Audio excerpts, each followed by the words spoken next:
Again, the breaking news from Iraq in the last few minutes, Americans being evacuated from the Balad Air Base in Iraq. There were but 12 American military personnel. They're already out. They sent in 3 jets to get out these contractors.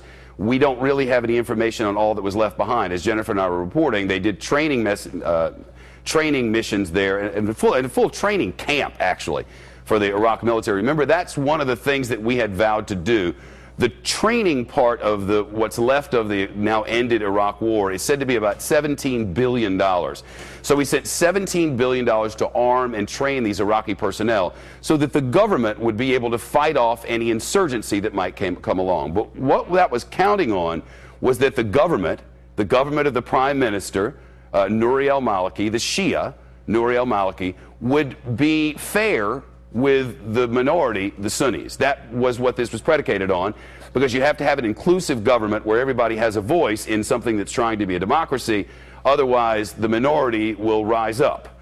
And in this case, because the minority has a lot more ties to itself than to its nation, and it has a lot of help from over in Syria, it's a relatively strong force.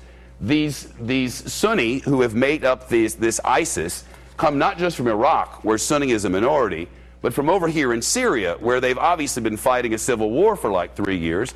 They are battle-tested and they're hardened. And some of the leaders of this group came from the Iraqi military, because Nouri al-Maliki, the prime minister, who didn't really trust the Americans in all this, said, "You've been standing on the side of them, you're out of our military." So instead, they went over to fight with this group that's trying to take up a caliphate. Not because it's anti-government. It doesn't think government. It thinks Sunni Shia. They have a battle that's been going on long before we've been thinking about all this. Their ancestors for generations and generations and generations have had this same conflict. It's not going away because of us. And most disturbing of all of this may be when you bring Iran into the whole mix. You see, the Iranians, they're all about the Sunni bunch, and they're all aligned with all of this. So the fear among some analysts now is, and I'm not reporting this is about to happen, I'm telling you what analysts are fearing, because it's moving so quickly, you're trying to predict what's going to happen next. What if the Iranians say, nah, we might just want some of that? Because we've got all these Sunnis who are there. They agree with our cause, not with the cause of Nouri al-Maliki. Nouri al-Maliki hardly has any friends these days.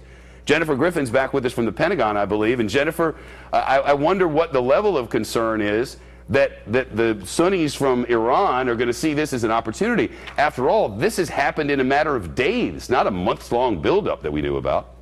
Well, there's a great deal of fear that the Shias from Iran, or that Iran itself, will try to fill the vacuum. That is what is always the problem in the Middle East when you leave vacuums. The other thing to remember, Shep, is that this is also about oil. Iraq has large oil fields that will be very lucrative to those different groups, and they will be fighting over those fields in short order, because that will be what will fund this insurgency or fund the government. It's also another point that you touched on that's very important, is that Maliki, when the Americans were pulling out and as they were leaving, remember, it was the Sunni awakening in Anbar province that helped the surge troops that the U.S. sent into Iraq to stabilize things, that they were not taken care of by the Maliki government after the U.S. left. And the U.S. military advisors kept telling Maliki, the prime minister, who is Shia, as you mentioned, to take care of these Sunni leaders out in Anbar, so that they pay their salaries, make sure you bring them into the police force and pay them to be a part of the military. He didn't do that because he didn't send the money that they wanted and deserved. And now they are joining up with these al-Qaeda-linked fighters from ISIS, and they are part of now this rolling, thunder run to Baghdad, if you will. All right. I want to show some viewers what we're talking about with these oil fields, because this is important. The vast majority, Iraq has 1/5 of all of the oil reserves on the planet as countries go. Most of the oil fields are in the south of Iraq, an area that you can see is basically untouched at this point. If they're going to protect anything, it's that. But up there by Mosul, which has already been taken, there are oil fields as well. And those oil fields, along with the $500 million or so that they got from the bank up there in Mosul, could go a long way toward helping them fund this long term. Also important, there is a huge pipeline that sends oil from Iraq up into Turkey, which is just up there above Syria. See the Turkish border where they've been having all these problems in recent days. They have political turmoil there. They've had all kinds of demonstrations in the streets. And that pipeline construction, Jennifer, that's of great concern now as well.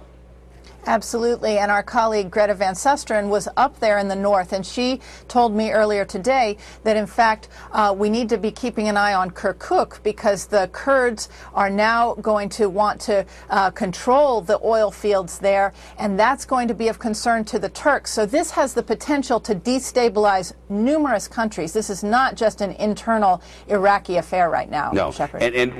Now that you have this problem up in Mosul, there's a lot of oil development. Remember, Iraq's oil production basically went offline during much of this war, and so much of their money and resources have been spent on trying to get it back together. They're only at about a third of capacity right now. And for the rest of the world, you know, anytime there's a big problem with oil, anytime there's a big problem, the Saudis can come in and fill that void.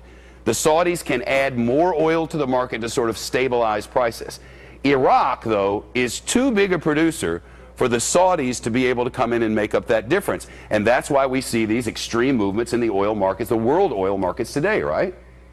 That's right, and it's significant that the State Department is meeting with senior Saudi officials as we speak because there is such concern about oil and oil prices. That is the backdrop of what is going on. The other thing that's interesting, Shep, is that the only country other than the U.S. right now to stand up and say that the world needs to do something about what's happening in Iraq is France. NATO has already come out and said that they will not get involved militarily. The British have said that they will not get involved militarily in Iraq. The French, the reason you're hearing from the French is because they have oil interests. They've been doing business in Iraq for many years, even predating the Saddam era. And so the French are very concerned what's happening in terms of oil right now. And then you also have to look at the UN. The Russians are going to be standing in our way. Well, we just had another new development, and at the risk of making all this very complicated matter seem even more complicated, I have to tell you what just happened, and I want to take you over to the map to do it. We've talked about Mosul, which was an important city that the forces overtook. We've talked about them headed toward Baghdad. We've talked about how they got to Crete, and we've explained that they're close to, but not yet in Kirkuk. Well, remember, there's the Sunni and there are the Shia, and then there are the Kurds, which live in the north, right? They have some oil fields up there as well. They've been shipping some of, or I should say, trucking some of their oil into Turkey with the idea to avoid the central government in Baghdad so that Baghdad doesn't get this money and the Kurds can get it. They see themselves kind of separately anyway. Remember when the war began, we dropped some troops in the north of Iraq, and they came down to help solidify and secure the treasures and all of that? I think it was the 5th ID that came from Texas. Anyway, that was in Kurdistan, where they've just kind of not part of all of this conflict, or that's how it had been.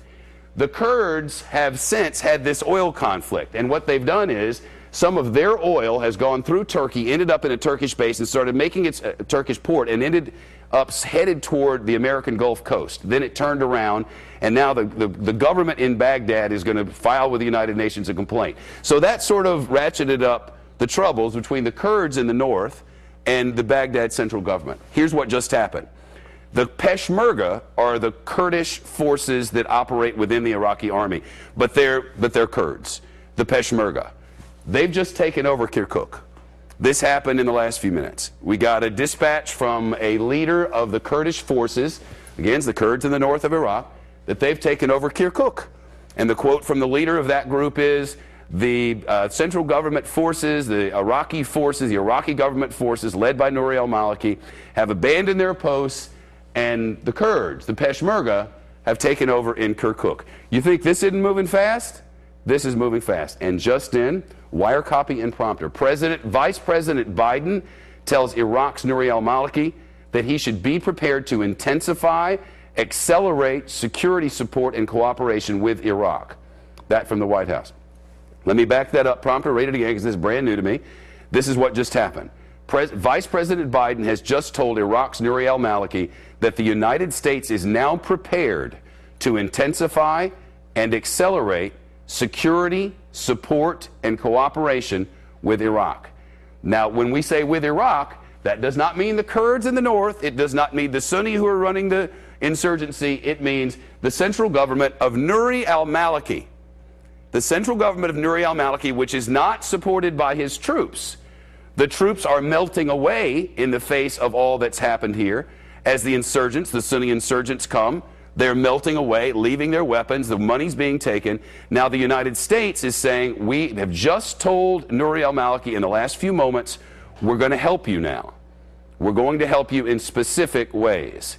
So from 3 days ago, when everything seemed to be status quo, now lost are the cities of Mosul and Fallujah. Now Kirkuk is gone, the ancestral home of Saddam Hussein is gone, and the United States is about to step in.